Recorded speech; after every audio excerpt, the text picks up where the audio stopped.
Okay, so for the next artwork, we're going to be focusing on drawing an asymmetrical tool or a tool that is in an asymmetrical position. So we drew first earlier a symmetrical tool. So we drew that line of symmetry and then we tried to mirror it so that the image is pretty much the same on both sides. Obviously there's minor things, but this technique will really help you to figure out how to make the two halves into a whole. For this one, you can see that one part is going to be closer to us and it's not going to be an end. So you can see how you see thickness. You see the thickness and then the top version, and that's going to have a sense of depth. This pair of scissors was done this way, where it was a tilted pair of scissors, and you can see how you see the side and the top of it and see that it's no longer asymmetrical. So let's go ahead and get started. The first thing I do is I just go in really roughly and lightly and I draw in my angles. So I might see that the angle for the end of the pliers is something like this, and I can keep my pencil in a similar position and I can even put it on the ground, right? Kind of draw in the angle of it. My camera is in my way, so I apologize.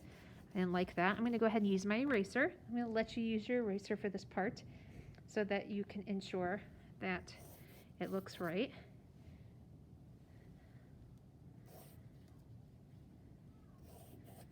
Right, so I kind of figure out how big it's going to be. You can see these angles here are going to be similar to the bottom. And then I'm going to go ahead and start to draw it in. So a lot of times with foreshortened objects, I like to start with what's closest to me and then move back. I don't know if that will always work. Sometimes it might be good to kind of draw in the basic shapes that you see, but I'm going to go ahead and start with that first. So what is ever closest to me? So I'm going to draw in the curve of the pair of pliers, and I'm going to try my darndest to get it to be as proportional as possible. So I want to draw the size I see it. And so I might have made this a little bit too curvy. And so then I'm kind of drawing this S. So I'm trying to do it nice and loose. I can revisit it and make it better later. And then I'm going to look at the negative space. So the negative space is going to be this white space that's in between these two handles. I'm going to try to make it look as close to this as possible. So I'm looking and I'm trying to draw this in, and it comes out like this, right? And then the thickness of the handle is going to come up like this, and then it starts to curl like this. So this is going to give me a chance to fix this. So looking at the negative space there, I made this a little bit too curvy. So once again, draw in the light. Notice how I can easily erase it if I do make that mistake. Okay, and I can kind of evaluate too, like the center of this is going to be way up here. So can you see how there's going to be more visual information in the bottom than there is going to be in the top? So see how if I put a middle line here, see how this white space is bigger than that white space. So you should be able to see it that way as well. Okay, so I'm going to kind of like draw this through here and look at the curve. So now I can kind of go through and reevaluate and make it better. So I'm going to go ahead and draw in. I think that's pretty good, right? So for the thickness, I have the side of it, so this lighter part first. I'm going to draw it the way I see it. So I'm going to go in there, and then it starts to get skinnier as it moves there, right? And then the top part is actually a little bit skinnier.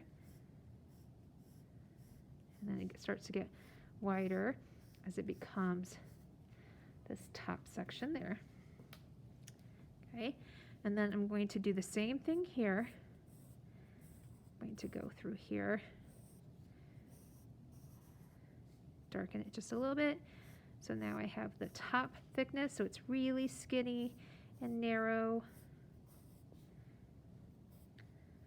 Right, it's going to start to get a little bit thicker. Right, see how it becomes part of the side there.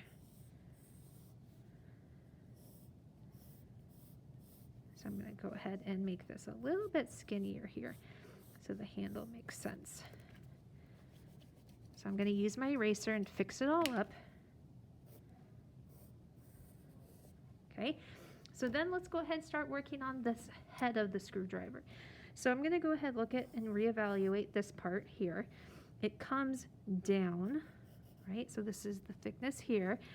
And then as it goes back into space, it kind of comes on an angle, so like this. Now I could measure for that angle if I really wanted to.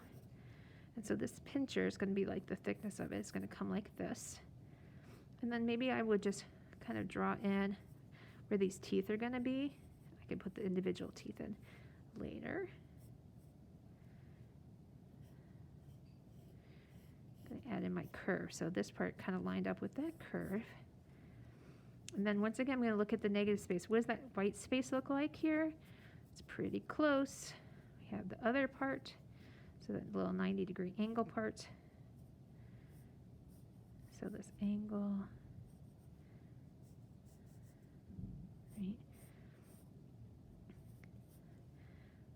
So looking at, I think I drew that too big.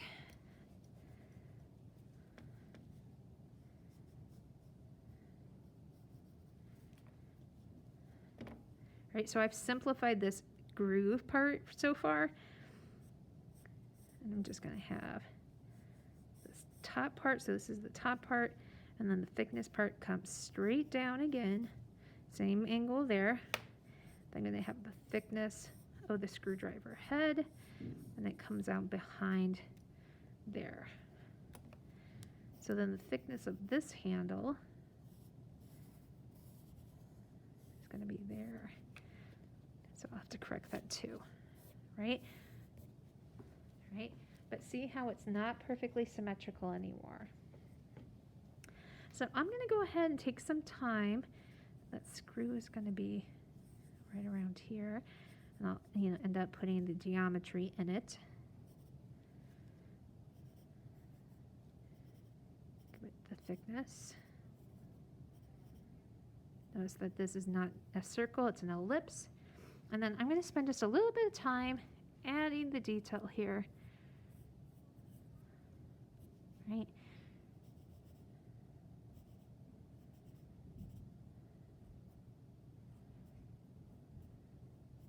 So whatever I did here, I would match it there.